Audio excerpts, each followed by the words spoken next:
Hey guys, welcome back to my channel.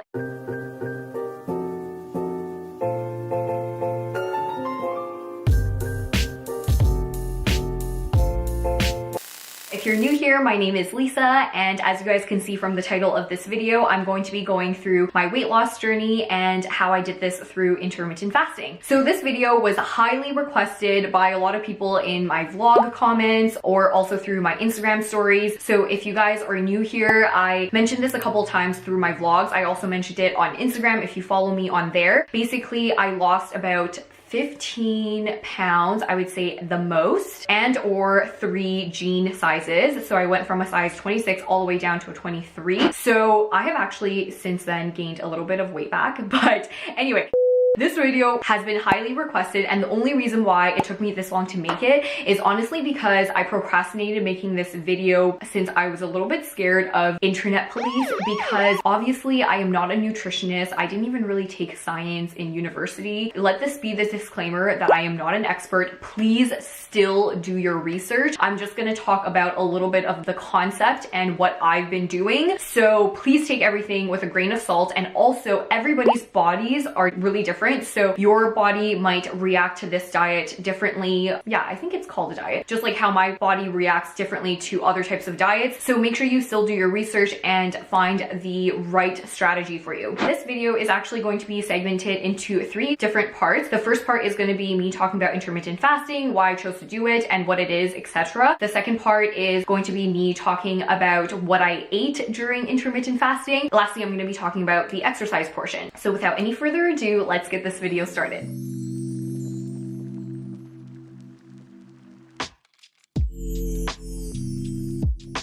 Okay, so to start off the video, I wanted to briefly touch upon what intermittent fasting is in case you guys didn't know. Intermittent fasting, the concept is pretty simple. Basically, you eating within a 6 to 8 hour window, and you get to pick which one you want to do. So for example, if you pick the time frame of 8 hours and you want to start eating at 12 p.m., you can eat, but only within that 8 hour window. So 12 p.m. all the way to 8 p.m. And then any time that is outside of that time frame, you cannot eat anything that has calories. So you can consume any 0 calorie stuff such as water, coffee, and tea. These are the 3 things that are generally accepted. So I just wanted to talk a little bit about why I chose intermittent fasting before I went on this diet. The one thing that was extremely important to me was picking a sustainable option, because throughout my life, my weight fluctuates very easily. If you guys don't know me in person, I have the type of body where if I work out, I'll lose it kind of easily, but also if I start eating a lot and not exercising, I'll also gain it back very easily. Even throughout first year, I gained 20 pounds, then I lost it all, and then I gained it all back. I was so tired of fluctuating. I just want to stick to something that would allow me to last at least more sustainably. Even though, you know, right now I actually gained back a little bit, but at least it's not all the way back to 20 pounds or something like that. So the first reason why I chose intermittent fasting was I wanted a sustainable option. And the second reason is because compared to some other diets, it didn't restrict you as much regarding what to eat. I'm not saying that you should now go and eat McDonald's and eat super unhealthy, but I feel like compared to some other diets, like I am very much not a salad girl. I cannot eat a salad to save my life. I don't like salads, and for me to have to eat super clean is unrealistic. It would make me really, really unhappy, because I use food as a way to socialize and interact with my friends, interact with my family, and I just think that, you know, having to eat really cleanly, although that's very good, and I'm not saying to eat unhealthy, but I'm saying that to do that 100% of the time, I was being very honest with myself, and I knew that that was unsustainable. So I ended up choosing intermittent fasting because for me, it seemed more realistic to control when I eat instead of always what I eat. That being said, I also chose the time frame of 8 hours rather than 6 hours because, once again, going with the whole realistic thing, I wanted to pick something that was a little bit more sustainable. In terms of time frame, I actually chose the time frame of 10 a.m. to 6 p.m. And I know that a lot of people actually choose 12 p.m. to 8 p.m. because for them, A lot of people already tend to skip breakfast and then they'll just eat lunch, and that way when they have like a later dinner with their friends to socialize, it makes the most sense. The only reason why I didn't choose 12 to 8 because from a social perspective makes the most sense, and also if you're already someone that doesn't eat breakfast, 12 to 8 just sounds like the perfect time. However, for me, I am a huge breakfast person. The minute I wake up, I get really hungry, so I can't wait until 12 p.m. That's the first thing. And then the second thing is because for me, this is gonna get a little TMI, but I just feel like when I don't eat breakfast, I can't go to the bathroom. Like, I don't know. Also because I'm actually a huge believer in Chinese medicine and like acupuncture and all of that. So I know that my doctor, my Chinese doctor or my acupuncturist, he still really encourages breakfast. So 10 a.m. was the latest I was able to go. That was realistic for me, and I will have to stop eating at 6 p.m., which honestly for me is fine. And this all started when I was in quarantine. So that being said, it was a lot easier because we were already not meeting up with friends. It didn't make the task harder. But now when I do go out and eat with my friends, if it's after 6 p.m., it honestly just depends on the occasion. If it's a really special occasion, I will cheat and I will eat after 6 p.m. But if it's, you know, just like a regular day or whatever, it's nobody's birthday, I'll usually just show up, either eat a little beforehand, and when I'm there, I'll just drink something, but I probably will not participate in the eating. I know it sounds like such a party pooper thing, but honestly guys, you do what you gotta do, you know what I mean? And also I do want to mention I was a little bit more strict in the very beginning when this whole journey started than I am now, hence why I have gained back a little bit of weight. This is what I'm telling you, if I just kind of stray a little bit, that's when things go backwards. So I need to start disciplining myself again. But anyway, before I go into the diet, I wanted to talk a little bit about my stats. If you guys are watching this video or if you guys follow me on Instagram, I know that I give off the illusion that I'm a really small person and like, why do you need to lose weight? Because I get this comment so often, and to me, honestly, it's kind of, for lack of a better word, annoying, only because number one, like I think I give off the vibe that I'm really small and I'm skinny and I don't need to lose weight because I wear a lot of loose clothing. I don't wear clothing that really hugs my body, hence why I think a lot of people don't know until I tell them that I have like really tiny boobs and like a really huge stomach. People just don't understand that because of the way I dress myself, because I dress myself to combat my insecurities. So I make sure that I'm dressing to accentuate what I'm proud of and what would make me confident. So I would never wear a bodysuit, because to wear a bodysuit and look good in a bodysuit requires you to have a curvier body, like bigger boobs and a tiny waist, which is what I have the exact opposite of. At my heaviest, so this was during quarantine, and I was at the heaviest, and this is what made me decide to start intermittent fasting. I believe I was 120 or like 121. I'm only 5'1", so I'm gonna try to find pictures and show you guys if you guys can see. But basically during this time I was 120 pounds. I decided to finally do something about it. At this point we've been quarantining, so the weight gain came really quickly because I stopped walking and I was always at home.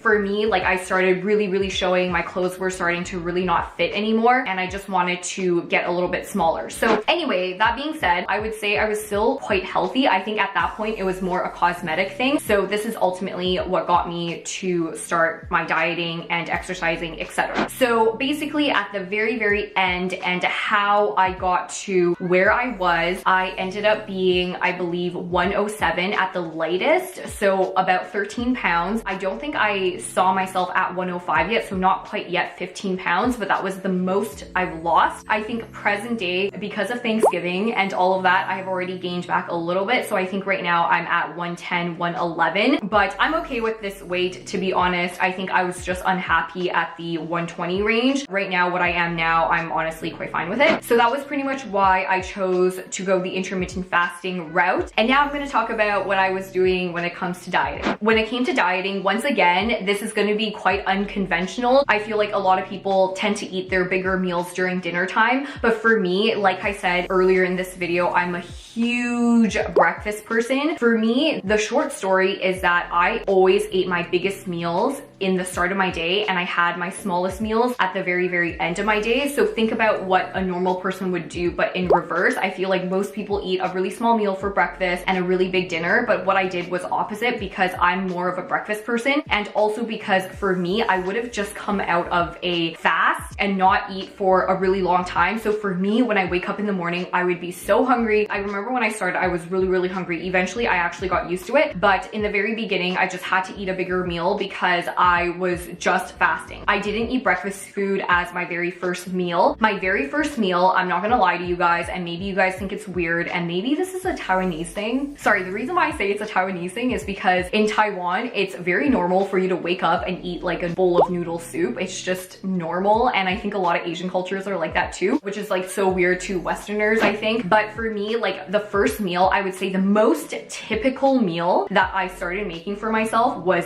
rice, broccoli, and salmon. So I would bake a salmon, and I wouldn't even season it that much. I wouldn't even sear it on a pan. I think that actually makes it a little bit unhealthy. So I would just bake a salmon for about 20 minutes, have a little bit of oil, add soy sauce. That was my only seasoning. I really, really limited my seasoning too. And then I ate broccoli with absolutely no seasoning. I would use the soy sauce from my salmon to eat my broccoli, and then I would eat rice, whether it's brown or white. And to me, honestly, guys, that meal was delicious. I'm not even saying that because I'm just like, oh, it's healthier or whatever, but actually, I genuinely love salmon so much. You guys probably know if you follow me on Instagram, I'm always eating salmon sashimi. But if I'm not eating raw salmon, I'm eating baked salmon. So I eat my baked salmon, I eat my broccoli, which I also love. Like I love broccoli, Brussels sprouts, any type of vegetables, honestly, and rice. So I would eat that, and I just like drizzle some soy sauce over the whole thing, and that was my first meal. For me, like I do eat out, and this allows me to eat out whenever I want to, because whenever I'm home and whenever you guys are not watching me on Instagram put stories of food, this is my typical first meal, honestly. I love this meal so much. If I don't have salmon, I would actually replace it with 2 eggs. So that would be my first meal of the day. For the rest of the day, I feel like I get pretty busy with work because at around 10 a.m. I start eating, but I would work until 5 p.m. This was back in Toronto, and I honestly would kind of forget about food. And when work is finally over, that's when I would pick up another thing to eat. And then once again, this is where I feel like made the biggest difference, because number one, I would eat such a big portion from breakfast that I barely feel hungry throughout the day. Even by the time dinner came around, I feel like I wouldn't be extremely hungry. So for dinner, one of two things. I feel like when I ate an equally big meal, those are the days I feel like I'm not really seeing much results in the intermittent fasting. But during my cutting phase, meaning I feel like you can just eat like a regular meal or an equally as big meal for your last meal right before the cutoff, but that would be more of maintaining your current weight. At the time when I was losing weight, for my last meal, I would eat something that was more similar to breakfast. So I would eat a lot of fruit. I would eat a lot of, I guess like maybe just one toast or something like that. So this is exactly what I mean by I would flip breakfast and dinner. What people usually eat for breakfast versus what people usually eat for dinner, I would reverse that. And I found on those days, it was the days that made the biggest difference. Another thing that I did, and I'm not saying that this is healthy by any means, I genuinely think that if you are someone who is very prone to being, you know, very mentally challenged by the weight loss, or just being very impacted by this and borderline anorexia, you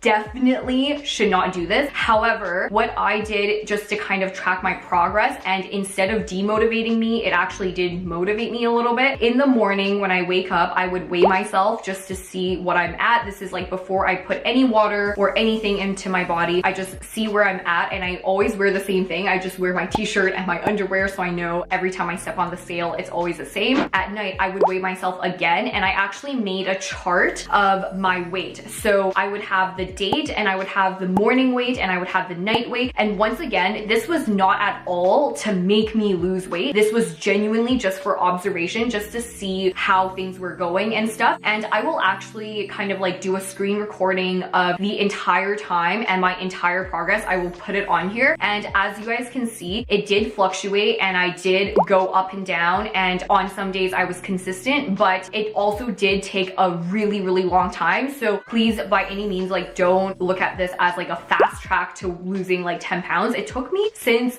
April or May, I can't remember, but it took a really long time, and only until August did I share that I lost about 10 or 13 pounds. Definitely this takes progress and it takes a lot of patience. If you are willing to give it a try, honestly, at least this diet for me in particular really worked out. So yeah, that's pretty much like in terms of food, what I would eat on a regular day. And when I say regular day is like a day when I'm not really seeing people, and we had a lot of those obviously during quarantine. So I think that was another reason why it was really easy for me to stick with my diet plan. Ever since I came back to Vancouver, I've been going out to eat a lot and I've been seeing a lot of friends, and that's made this diet a lot harder, hence why I think I've gained it back a little bit, even though I allow myself to eat at a restaurant and stuff. Because I'm still intermittent fasting, sometimes it's difficult because of the time, or sometimes you just end up eating an equally big meal or even bigger during the dinner time. I just want to say that it was only easy for me because of quarantine actually. Anyway, that's pretty much the diet portion. And then lastly, I wanted to talk about the exercise. I absolutely hate exercising, and I'm not afraid to say that. I also suck at exercising. I just like cannot be bothered. If I didn't have to exercise a day in this world, I would not. And I think this is why God did not give me the fastest metabolism. Like, I'm talking about those girls who have a bikini body and they eat like crap. I think God did not give me this because he would know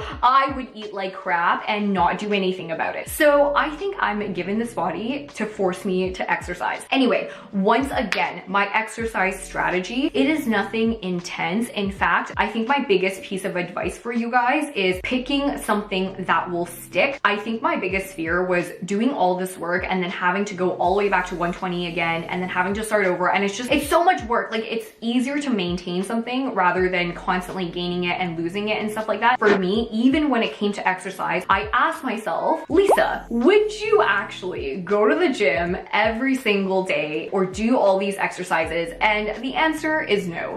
I ended up picking a strategy that worked for me, which is doing Chloe Ting. And I think I mentioned this in a previous favorites video, but the reason why Chloe Ting really is effective to me is because of a few reasons. Number one, her exercises are only 10 minutes. If you give me an exercise that is 30 minutes and you tell me right off the bat it's 30 minutes, I'm gonna be like, heck no. Like, that is so long. It seems so daunting. But when you tell me 10 minutes, I'm like, I have 10 minutes. What is 10 minutes? 10 minutes is nothing, basically. You almost look at the 10 minutes as though it's a joke. You're like, that's nothing. I can do this. It's so little that it forces you to do it. And I do it every single day because of this mentality, because I'm just like, what is 10 minutes? It is actually nothing. So I end up getting my ass up to do something because I'm like, it's not going to take any time. Within the 10 minutes, you're dying and you feel like giving up. But then while you're already doing it, you're like, okay, it has to be less than 10 minutes now. So you force yourself to finish it. So that being said, that's kind of why I decided to choose Chloe Ting. The other reason is because all her exercises are quite simple, require almost no equipment, and you feel a lot. I remember doing some of her arm exercises and all of them were just like this, just like doing all these really simple exercises. And the next day, my entire upper body would be in so much pain off of doing no equipment and 10 minutes. Anyway, for me, it was really effective. I think it was a really great long-term strategy because I was able to do it every single day and not give up because of how short it was, rather than saying to yourself like, oh, let's exercise